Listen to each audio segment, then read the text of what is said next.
Cyber ठग आपको ठगने के लिए तैयार बैठे हैं।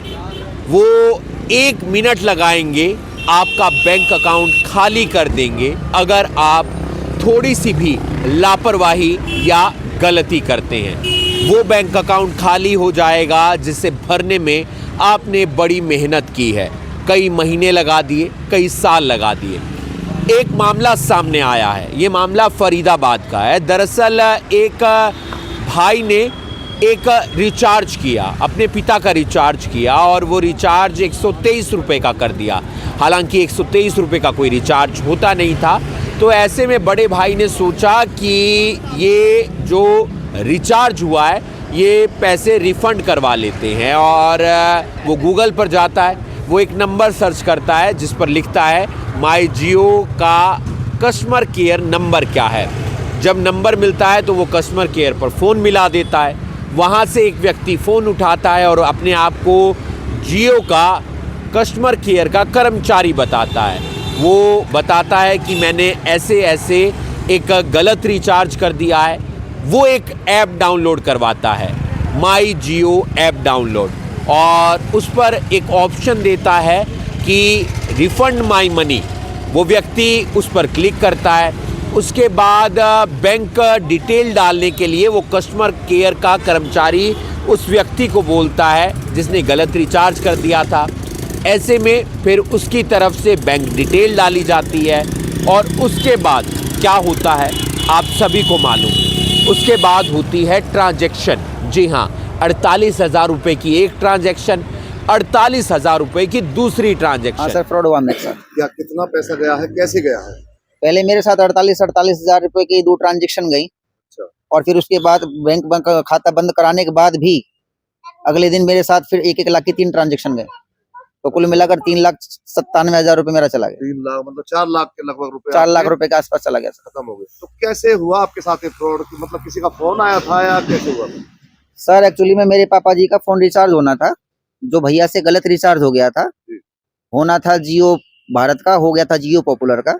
123 रुपए का रिचार्ज था मात्र, ज्यादा बड़ी बात नहीं थी। मैंने रिचार्ज भी कर दिया था। तो पापा कहने लगे बेटा देख ले पैसे वापस आ जाते हैं, तो ऑप्शन होता है क्योंकि। तो मैंने गूगल से हेल्प ली।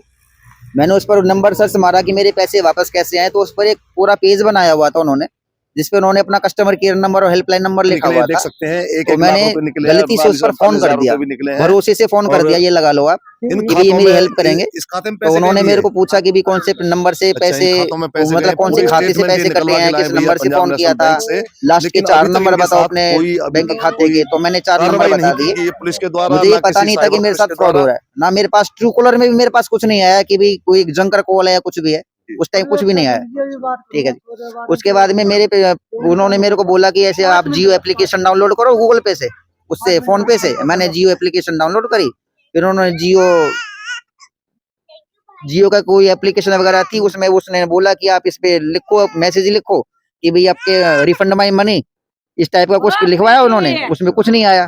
तो मुझे नहीं पता उन्होंने क्या किया। फिर मुझे लगे कि भाई एक स्क्रीन सी आई थी, उन्होंने बोला कि अपना बैलेंस चेक करो। मैंने फोन पे पर जैसे अपनी पिन वगैरह डाली, मुझे नहीं पता उस पर नो ट्रांजैक्शन आया।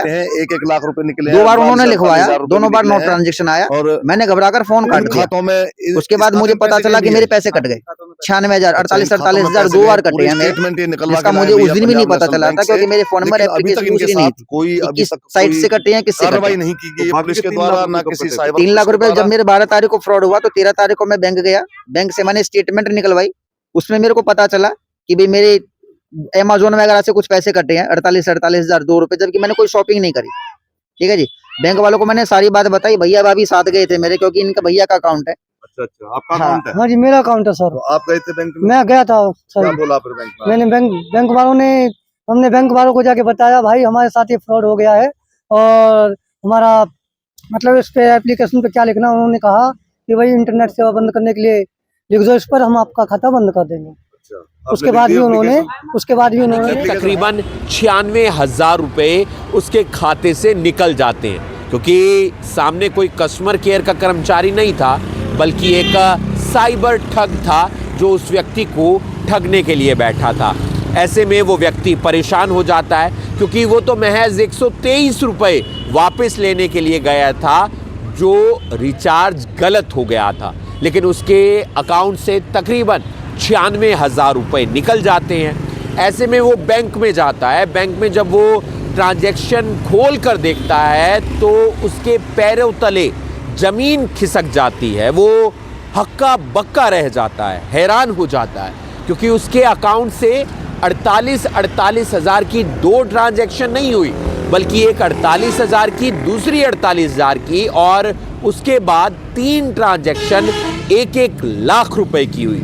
यानी कि उसके बैंक अकाउंट से 3,96,000 रुपए के आसपास साफ हो जाते हैं। उसकी वो मेहनत की कमाई जो उसने बड़े अरसों से उसे जोड़ कर रखा था, तकरीबन 4 लाख रुपए उसके अकाउंट से साफ हो जाते हैं। जब वो ये खंगालता है कि आखिर ये पैसे गए कहाँ हैं, तो वहाँ पर लिखा हुआ आता है कि अमेज़न से आपने शॉपिंग की है, जबकि उस व्यक्ति ने कोई शॉपिंग की भी नहीं थी। वो परेशान होकर साइबर थाने के दफ्तर में जाता है। साइबर क्राइम थाने में वो अपनी FIR दर्ज करवाता है और उसके बाद FIR दर्ज हो जाती है, क्योंकि ठगी हुई है तकरीबन 4 लाख रुपए की। और इस ठगी से आपको बचना है। आप कैसे बचेंगे आपको बखूबी मालूम है।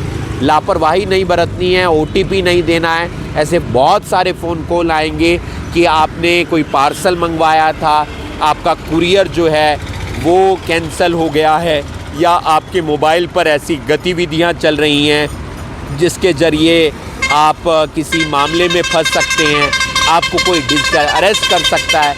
इन सभी बातों से बचना है और सावधानी बरतनी है। और अगर ऐसी ठगी हो जाती है तो फिर साइबर क्राइम के थाने में आकर रिपोर्ट दर्ज करवानी है। ध्यान रखें, सुरक्षित रहें, क्योंकि साइबर ठग आपको ठगने के लिए तैयार बैठे हैं। आप देख रहे हैं अभी ब्रेकिंग में हूँ आपके साथ हिमांशु नारंग। धन्यवाद।